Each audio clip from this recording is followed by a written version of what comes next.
আজ আপনাদের সামনে বাংলাদেশের সবথেকে বড় ক্যাসিনো ব্যবসার গল্প শোনাবো।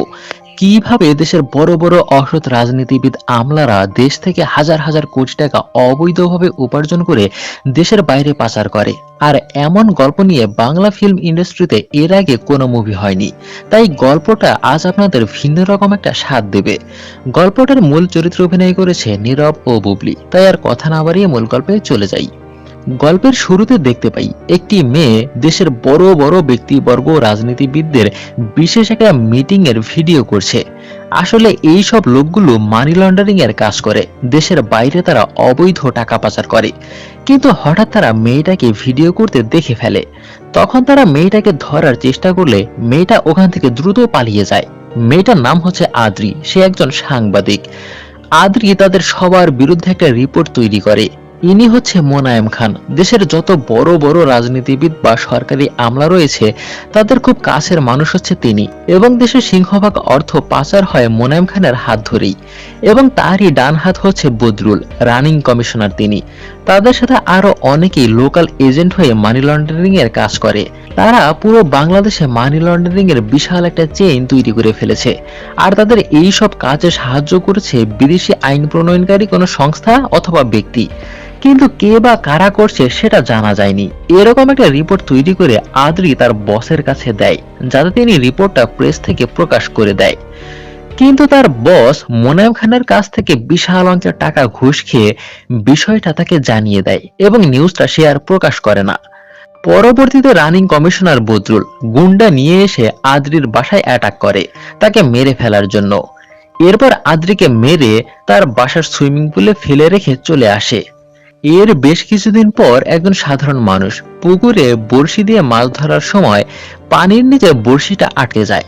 টানতে টানতে বড়শিটা ছিঁড়ে যায়। তখন লোকটা খেয়াল করে দেখে পানির নিচ থেকে শুধু টাকা আর টাকা ভেসে উঠছে। তাই লোকটা খুব ভয় পেয়ে গিয়েছিল। তাই সে বিষয়টা পুলিশকে জানালে সঙ্গে সঙ্গে সেখানে পুলিশ, মিডিয়া কর্মীর লোকজন চলে আসে। আর এই কেসটা তদন্তের দায়িত্ব পড়ে সিআইডি অফিসার নেওয়াজের উপর, যিনি আমাদের গল্পের হিরো। নেওয়াজ জানতে পারে এই পুকুরটা রানিং কমিশনার বদরুলের নামে লিজ দেওয়া।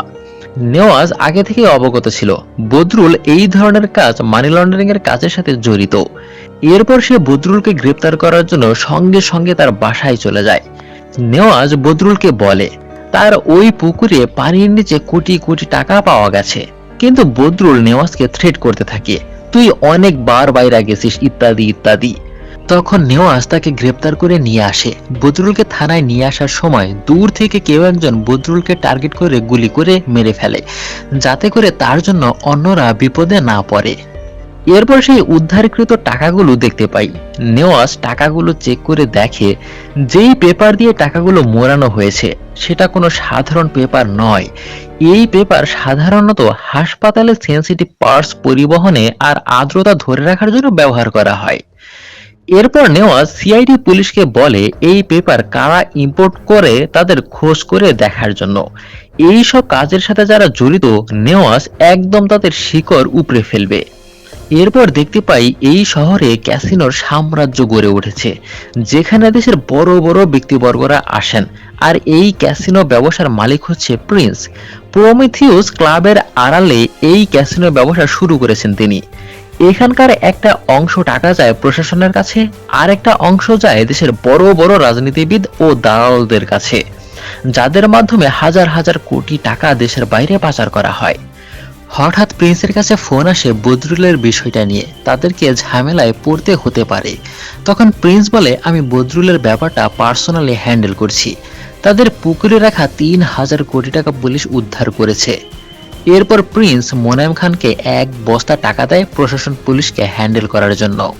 অন্যদিকে নেওয়াজ ছিল খুবই বুদ্ধিমান ও চালাক অফিসার। সে বিষয়টাকে ভালোভাবে খুঁটিয়ে নাটিয়ে দেখার জন্য একদিন রাতে প্রমেথিউস ক্লাবে আসে দেখার জন্য আসলে ক্লাবের আড়ালে এখানে চলেটা কি। চারদিকে সে ভালোভাবে পর্যবেক্ষণ করে দেখতে পায় দেশের বড় বড় ব্যক্তিবর্গ, ব্যবসায়ী, রাজনীতিবিদদের যাওয়া আসা রয়েছে এখানে। এখানে প্রতি রাতে কোটি কোটি টাকার ক্যাসিনো চলে। হঠাৎই নেওয়াজের চোখ পড়ে যায় ক্লাবে থাকা একটা মেয়ের দিকে। সে দেখতে খুবই সুন্দর। নেওয়াজ যেন চোখই সরাতে পারছিল না। মেয়েটার নাম হচ্ছে আরিয়ানা। এরপর আরিয়ানা নিচে নেমে আসলে নেওয়াজ শাহরুখ খান স্টাইলে তার সাথে পরিচয় হওয়ার চেষ্টা করে। আমার নাম রাহুল, নাম তো শুনেছে নিশ্চয়ই। আরিয়ানা বলে, মিস্টার, এটা বলিউড না, আর আমি রাহুলের কাজলও না। তখন নেওয়াজ বলে, আপনি কাজলের থেকেও বেশি সুন্দর। তার ফ্লার্ট করা দেখে আরিয়ানা চলে যায়। এরপর থেকে সিআইডি অফিসে নেওয়াজ তার টিমমেট ও তার বড় স্যার আরশাদ সাহেবের সামনে প্রোমেথিউস ক্লাবের আড়ালে কি চলে সবকিছু ডিটেল ইনফরমেশন তুলে ধরে। ক্লাবের আড়ালে গড়ে উঠেছে ক্যাসিনো, যেখানে উচ্চ পদস্থ আমলা, সন্ত্রাস, রাজনীতিবিদ থেকে ছাত্র সকলের যাতায়াত রয়েছে। ক্যাসিনোর ক্যাশ কাউন্টারে যে আছেন তিনি হচ্ছে একজন নেপালি, বাংলাদেশি ট্যুরিস্ট ভিসায় রয়েছে। আর ক্যাসিনোর মূল হোতা হচ্ছে প্রিন্স।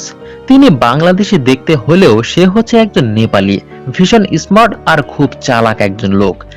আর এই হচ্ছে আরিয়ানা, সে ওখানকার অ্যাকাউন্ট সেকশন মেইনটেইন করে। আমার ধারণা আরিয়ানা ওখানকার সমস্ত তথ্য সে জানে।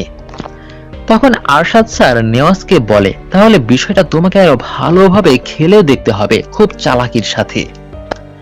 পরদিন নেওয়াজ আবার ক্লাবে যায় এবং ক্যাশ কাউন্টারে টাকা দিয়ে জুয়া খেলার জন্য কিছু চিপস সে কিনে নেয়। এরপর সে ক্যাসিনো বোটে গিয়ে বসে ক্যাসিনো খেলার জন্য।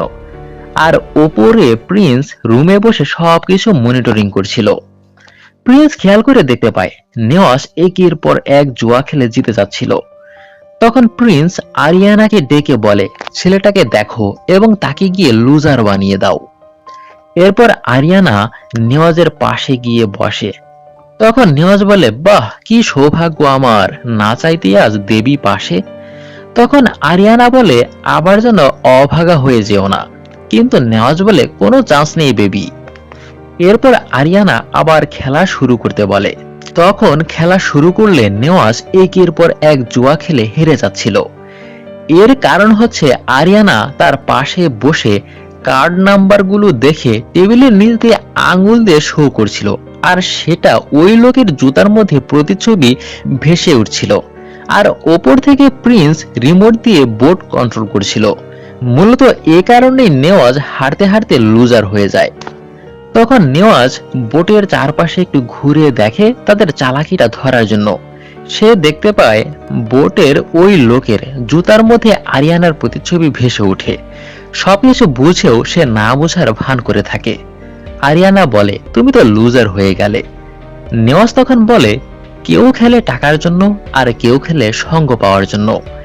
এতক্ষণ তুমি যে আমার পাশে বসেছিলে তা আমি হেরে গিয়েও জিতে গেছি। আরিয়ানা তখন উঠে চলে যায়। এরপর প্রিন্স এসে নেওয়াজের সাথে পরিচয় হয়, আমি প্রিন্স। কিন্তু নেওয়াজ এখানে নিজেকে রাহুল বলেই পরিচয় দেয়। এরপর দেখি ক্লাব থেকে বের হওয়ার পর নেওয়াজ আরিয়ানার গাড়ি ফলো করতে করতে তার সাথে রেস্টুরেন্ট পর্যন্ত চলে যায়। আরিয়ানা তাকে দেখে বলে, আপনি কি আমায় ফলো করছেন? কিন্তু নেওয়াজ বলে, একদমই না, আসলে আমার ফোনটা খুঁজে পাচ্ছি না, আপনার ফোনটা দিন তো। এই বলে তার হাত থেকে ফোন নিয়ে নেওয়াজ নিজের ফোনে একটা কল করে তার নাম্বারটা নেওয়ার জন্য। আরিয়ানা বলে, নাম্বার নেওয়ার জন্য এত নাটক, আপনি মনে হয় হিন্দি সিনেমা অনেক বেশি দেখেন। সে বলে, হিন্দি নয় ম্যাডাম, হলিউড দেখি। তার মাত্রাতিরিক্ত ফ্লার্টিং করা দেখে আরিয়ানা চলে যায়।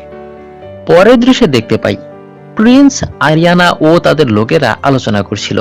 আস্তে আস্তে মানি ট্রান্সফার করা অনেক কঠিন হয়ে যাচ্ছে, তাদেরকে অল্টারনেটিভ কোনো ওয়ে খুঁজতে হবে। আরিয়ানা বলে, আমাদের মনে হয় মেইন ট্রান্সপোর্টারের সাথে কথা বলা উচিত। প্রিন্স বলে, হ্যাঁ তুমি ঠিকই বলেছো। এরপর একদিন আবার নেওয়াজ আরিয়ানার গাড়ি ফলো করছিল। তখন আরিয়ানা গাড়ি ব্রেক করে এবং নেওয়াজকে বাইরে আসতে বলে। নেওয়াজ বের হয়ে আসলে আরিয়ানা জিজ্ঞাসা করে, আপনার সমস্যাটা কি, এভাবে ফলো করছেন কেন? নেওয়াজ বলে, সত্যি কথা বলবো, আমার একটা গার্লফ্রেন্ড ছিল, ঠিক আপনার মতো দেখতে। আপনাকে দেখলে আমার পুরনো কথা মনে হয়, দুঃখ হয়। তখন আরিয়ানা বলে, আজ আমাকে দেখে আপনার পেইন হচ্ছে, কাল অন্য কাউকে দেখলে পেইন হবে। আপনি পেইন কিলার খান, সব পেইন একেবারে দূর হয়ে যাবে। নেওয়াজ তখন বলে, আমার তো মনে হয় আপনিই আমার পেইন কিলার। নেওয়াজের এরকম ফ্লার্টিং সেন্স আরিয়ানার খুব ভালো লাগে, সেজন্য তারা দুজন বন্ধু হয়ে যায়। তখন নেওয়াজ বন্ধুত্ব থেকে আরো গভীরে তাকে নিয়ে ফ্যামিলি বাচ্চা কাচ্চা প্ল্যানিং এ চলে যায়। তখন আরিয়ানা বলে, এসব প্ল্যানিং পরেও করা যাবে মিস্টার। মানে তাকে প্রেমের ফাঁদে ফেলে রেখে সে চলে যায়। নেওয়াজ তাদের ফলো করতে করতে তাদের গতিবিধি অ্যাক্টিভিটিস দেখে বুঝতে পারে হয়তো আগামীকাল তারা বিশাল অঙ্কের টাকা দেশের বাইরে পাচার করার প্ল্যান করছে। আর এর সাথে জড়িত দেশের কিছু আইন শৃঙ্খলা বাহিনী, স্বার্থান্বেষী রাজনীতিবিদ ও কিছু অসৎ ব্যবসায়ী। তাই অতি দ্রুত এটা থামানোর জন্য নেওয়াজ তার স্যারের কাছে পারমিশন চায় তাদের ক্যাসিনো ক্লাব রেড করার জন্য। এরপর আরশাদ সাহেব তাকে পারমিশন লেটার দিয়ে দেয়। এরপর নেওয়াজ পুলিশ নিয়ে ডিরেক্ট ক্যাসিনো ক্লাব রেড করতে যায়। তখন ক্লাবের মধ্যে তো পুরো একটা হুলস্থুল পরিবেশ সৃষ্টি হয়ে যায় পুলিশের রেড করা দেখে। ওপরের রুমে প্রিন্স এসব দেখতে পেয়ে ভীষণ রেগে যায়। তাকে এই মুহূর্তে এখান থেকে পালাতে হবে, নইলে আরো বড় বিপদে পড়ে যাবে। এরপর প্রিন্স তার কাছের লোকদের নিয়ে ক্লাবের গোপন রাস্তা দিয়ে পালিয়ে যায়। আর নিচের ফ্লোরে আরিয়ানাকে দেখতে পাই। পুলিশ দেখেও তার মধ্যে কোনো টেনশন নেই, সে একদম নিশ্চিন্তে বসে আছে। তখন নেওয়াজ এসে বলে, you are under arrest. Nawaz তার কাছে ক্লাবের পাসওয়ার্ড চায়। আরিয়ানা বলে, আমার দুটি শর্ত আছে। অফিসের পাসওয়ার্ড আমি দিচ্ছি, কিন্তু সেখানে প্রিন্সকে তুমি খুঁজে পাবে না, কারণ সে অলরেডি গোপন রাস্তা দিয়ে পালিয়ে গেছে।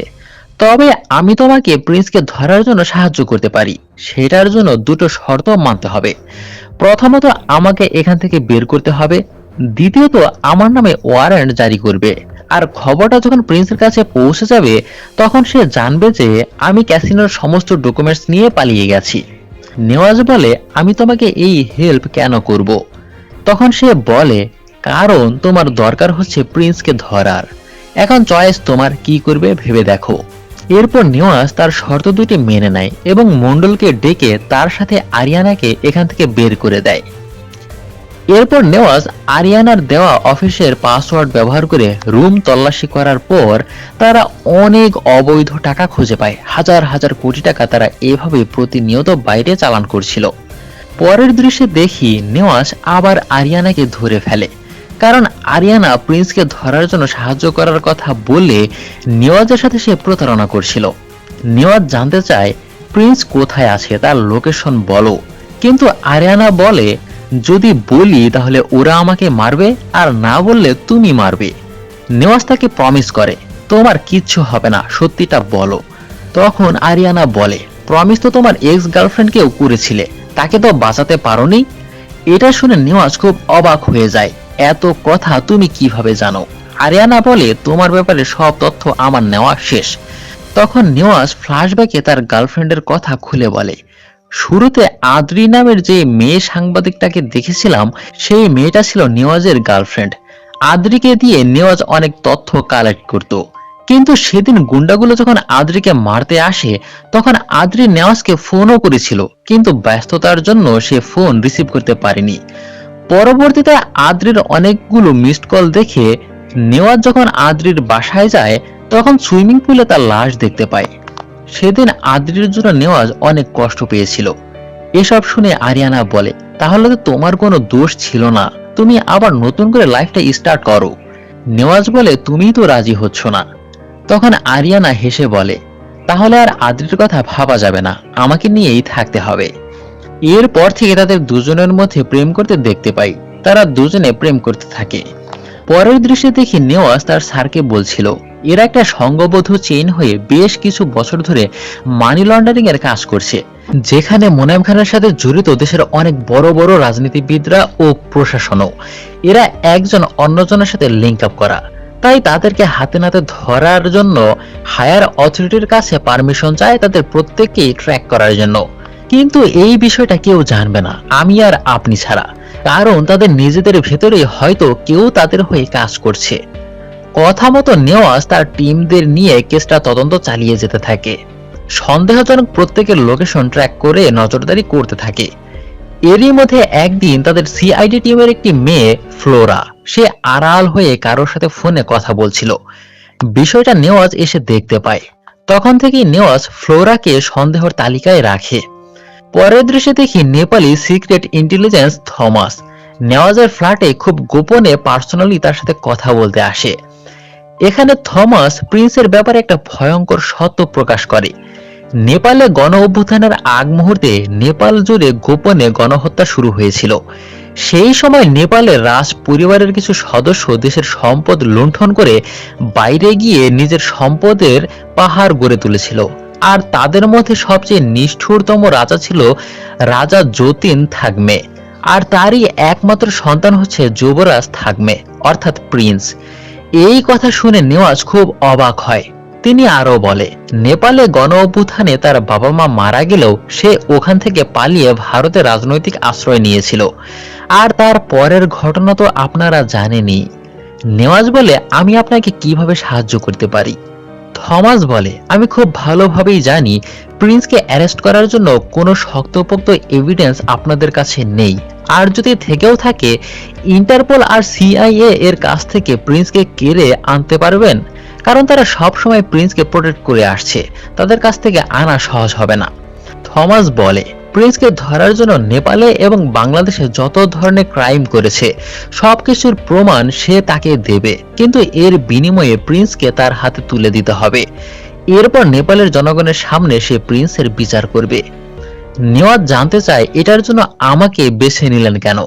তখন সে বলে, আপনজন হারানোর কষ্ট আমিও বুঝি। মানে আদ্রির কথাটা সে ইঙ্গিত করে। সেই সাথে বুঝতে পারি থমাসের সাথে প্রিন্সের পার্সোনাল শত্রুতা রয়েছে। অন্যদিকে দেখতে পাই বিদেশি এজেন্ট ইন্টারপোল অফিসার ফাহাদকে ফোন করে প্রেসার দিতে থাকে প্রিন্সকে যে কোনো উপায়ে বাঁচানোর জন্য। এরপর ইমিডিয়েটলি ইন্টারপোল অফিসার ফাহাদ প্রিন্সকে সিআইডির হাত থেকে বাঁচানোর জন্য নিজেরাই তাকে অ্যারেস্ট করতে যায়। প্রিন্সকে তারা সব সময় প্রোটেক্ট করে আসছে, কিন্তু ঠিক সেই মুহূর্তেই সেখানে নেওয়াজ প্রিন্সকে অ্যারেস্ট করার জন্য চলে আসে। তখন ইন্টারপোল ফাহাদ প্রিন্সকে অ্যারেস্ট করার পেপার নেওয়াজকে দেখায়। প্রিন্সকে সে অ্যারেস্ট করে নিয়ে যাবে, কিন্তু নেওয়াজ পেপার দেখে বুঝে যায় এটা একটা ভুয়া পেপার। তখন নেওয়াজ তার কাছে থাকা আসল অথেন্টিক অ্যারেস্টের পেপার ফাহাদকে দেখিয়ে দেয়। প্রিন্সকে সে অ্যারেস্ট করে নিয়ে যাবে, তাই ফাহাদের আর কিছু করার থাকে না। এরপর নেওয়াজ প্রিন্সকে অ্যারেস্ট করে ওখান থেকে নিয়ে চলে আসে। এরপর জেলের মধ্যে নেওয়াজ একটা পেপারে প্রিন্সকে সাইন করার জন্য বলে, কিন্তু নেওয়াজ বলে, এদেশের রাজনীতিবিদ, সরকারি আমলা, কর্পোরেট ক্লায়েন্টস, এদের সাথে আমার বন্ধুত্বের মতো সম্পর্ক। তারা যদি জানতে পারে তুমি কোনো প্রমাণ ছাড়াই আমাকে এই ব্যাপারে জোর করে সাইন করানোর চেষ্টা করছো, তাহলে তোমার কি অবস্থা হবে ধারণাও করতে পারবে না। নেওয়াজ রেগে গিয়ে বলে, তুই যদি কর্পোরেট মাফিয়া হোস তাহলে আমি সরকারি বুলডোজার। আমি 24 ঘন্টার মধ্যে সমস্ত প্রমাণ নিয়ে এসে তোকে এই পেপারে সাইন করাবো। অন্যদিকে দেখতে পাই ফ্লোরা প্রিন্সের হয়ে কাজ করছে। আত্মগোপনে থাকা ক্যাসিনোর 3 জন কর্মচারীর 2 জনকে ফ্লোরা মেরে ফেলে এবং অন্যজনকে সে ইন্টারপোল অফিসার ফাহাদের হাতে তুলে দেয়। তখন ফাহাদ লোকটিকে জীবনের হুমকি দিয়ে ক্যাসিনোর সমস্ত দোষ পুলিশের কাছে স্বীকার করায়। আমি প্রমিথিয়াস ক্লাবের মালিক, সমস্ত দোষ আমার। সব দোষ স্বীকার করে নেওয়াতে নেওয়াজকে তখন তারা আর প্রেসার ক্রিয়েট করতে পারে না। এরপর ফাহাদ সিআইডি অফিসে গিয়ে পারমিশন নিয়ে নেওয়াজকে ছাড়িয়ে নিয়ে আসে, কিন্তু বিষয়টা নেওয়াজ যেন কোনোভাবেই মেনে নিতে পারছিল না। দেশের এত বড় একজন ক্রিমিনাল পার পেয়ে যাচ্ছিল, এটা সে মানতেই পারছে না। এরপর প্রিন্স নেওয়াজকে বলে, বিশ্বের এমন কোনো জেলখানা নেই যেখানে প্রিন্সকে আটকে রাখতে পারে। তবে নেওয়াজও এত সহজে হেরে যাওয়ার পাত্র নয়। এর শেষ দেখে সে ছাড়বে, শুধু সময়ের ব্যাপার। এরপর দেখি আরিয়ানা কেউ একজনের সাথে ফোনে গোপনে কথা বলছিল এই কেসটার ব্যাপারে। তাকে খুব দেখে শুনে সাবধানে কাজ করতে হবে, কারণ তার বিপরীতে নেওয়াজ খুব চালাক, তাই সাবধানে কাজ করো। অন্যদিকে প্রিন্স মোনায়েম খানের সাথে তার একটা টাকার কন্টেইনার দেশের বাইরে পাচার করার ব্যাপারে কথা বলছিল। আমার একটা টাকার কন্টেইনার ঢাকা থেকে মোংলা, তারপর কলকাতা এবং কলকাতা থেকে সিঙ্গাপুর যাবে। তুমি শুধু মেক শিওর করবে রোডটা যাতে ক্লিয়ার থাকে, কোনো সমস্যা না হয়। এদিকে নেওয়াজ তাদের ব্যাপারে সারাক্ষণ বিভিন্ন সোর্স থেকে ইনফরমেশন কালেক্ট করতে থাকে। নেপালি সিক্রেট এজেন্ট অলরেডি তাদেরকে এমন কিছু ইনফরমেশন সিআইডির হাতে তুলে দিয়েছে যেটা ক্রস করা ইন্টারপোলের জন্য কঠিন হয়ে যাবে। অন্যদিকে ইন্টারপোল অফিসে বিদেশি এজেন্ট ডেভিডের সাথে প্রিন্স আলোচনা করছিল, তাহলে আমরা নেক্সট কোন দেশে যাচ্ছি? ডেভিড বলে, পাপুয়া গিনি। ঠিক তখনই নেওয়াজ ইন্টারপোল অফিসে চলে আসে প্রিন্সকে গ্রেপ্তার করতে। ফাহাদ বলে, এখানে কি তোমার, কার পারমিশন নিয়ে এসেছো তুমি? নেওয়াজ তখন বাংলাদেশ সরকারের পারমিশন লেটার দেখিয়ে দেয়। ফাহাদ চাইলেও তখন আর কিছু করতে পারে না। এরপর নেওয়াজ তাকে অ্যারেস্ট করে ওখান থেকে বের হয়ে আসে। নেওয়াজ তার টিমের এক গাড়ি অন্য রাস্তা দিয়ে যেতে বলে, আর প্রিন্সকে সাথে নিয়ে সে অন্য রাস্তায় যাবে। এরপর তাদের গাড়ি ফ্লোরা চালিয়ে যাচ্ছিল। নেওয়াজ তো আগে থেকেই সাবধান ছিল, ফ্লোরা তাদের হয়ে কাজ করছে। এরপর ফ্লোরা নেওয়াজকে মেরে ফেলার চেষ্টা করলে গাড়ির ভেতর দুজনের মধ্যে হাতাহাতি হতে থাকে। এরপর এক পর্যায়ে ফ্লোরাকে গাড়ি থেকে সে ফেলে দেয়। তখন হঠাৎই একটা গাড়ি ফ্লোরাকে ধাক্কা মেরে দেয়, আর ফ্লোরা ওখানেই অ্যাক্সিডেন্ট হয়ে মারা যায়। তখন ওই গাড়ি থেকে কেউ একজন আরিয়ানাকে কিডন্যাপ করে নিয়ে আসে। আরিয়ানা হচ্ছে নেওয়াজের সফট কর্নার। আরিয়ানার বিনিময়ে প্রিন্সকে তার হাতে তুলে দিতে বলে। নেওয়াজ ঠিক তাই করে, প্রিন্সকে সে ছেড়ে দেয়। তখন প্রিন্স জোর গলায় চিৎকার দিয়ে বলে, আই অ্যাম দ্য কিং। ঠিক তখনই আরিয়ানা পিস্তল দিয়ে নেওয়াজের বুকে গুলি চালিয়ে দেয়। নেওয়াজ পুরাই হতবাক হয়ে যায়। ভালোবাসার নামে তার সাথে হয়তো ছলনা করা হয়েছে। নেওয়াজ গুলি খেয়ে পড়ে থাকে, আর তারা সবাই একসাথে ওখান থেকে পালিয়ে যায়। পরবর্তীতে দেখতে পাই হাসপাতালে নেওয়াজের বুক থেকে গুলিটা বের করা হয়। ভাগ্য ভালো, নেওয়াজের বেশি কিছু হয় না। তখন একজন সিআইডি এসে জানায়, গোপন তথ্যে জানতে পেরেছি টাকার ওই কন্টেইনার আজকে পাচার হতে যাচ্ছে। তাই নেওয়াজ ইমিডিয়েটলি পুলিশ ফোর্স নিয়ে পাচার হওয়া ট্রাকের রাস্তা তারা ব্লক করে দেয়। এরপর ওই ট্রাক আটকিয়ে তারা হাজার হাজার কোটি টাকা ওই কন্টেইনার থেকে উদ্ধার করে। সেই সঙ্গে মোনায়েম খানকেও হাতে নাতে তারা ধরে। এরপর বিষয়টা আইনানুগ প্রসেসিং চলতে থাকে। অন্যদিকে রাতের বেলা প্রিন্স আরিয়ানাকে নিয়ে পালিয়ে যাওয়ার সময় হঠাৎ থমাস তার গাড়ি অ্যাটাক করে। গাড়িটা অ্যাক্সিডেন্ট হওয়ার পর প্রিন্স আরিয়ানা দুজনেই অজ্ঞান হয়ে যায়। পরের দিন সকালবেলা প্রিন্সের জ্ঞান ফিরে এলে সে দেখতে পায় তার হাত পা শিকল দিয়ে বাঁধা। বাইরে উঁকি মেরে দেখতে পায় থমাস তাকে নদীপথে নিয়ে যাচ্ছে। প্রিন্স জিজ্ঞাসা করে, আমার সাথের মেয়েটা কোথায়? থমাস বলে, আমার শত্রুতা তোমার সঙ্গে, ওই মেয়ের সাথে নয়। মেয়েটাকে ওখানেই ফেলে রেখে চলে এসেছি।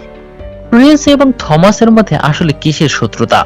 তখন ফ্ল্যাশব্যাকে দেখানো হয় নেপালে 2016 সালে থমাসের বোন প্রিন্সের সমস্ত অপরাধ, ক্যাসিনো, বিজনেসের এসব রেকর্ড করে প্রশাসনের কাছে তুলে দিয়েছিল। এজন্য পরবর্তীতে প্রিন্সের লোকজন থমাসের বোনকে মেরে ফেলে।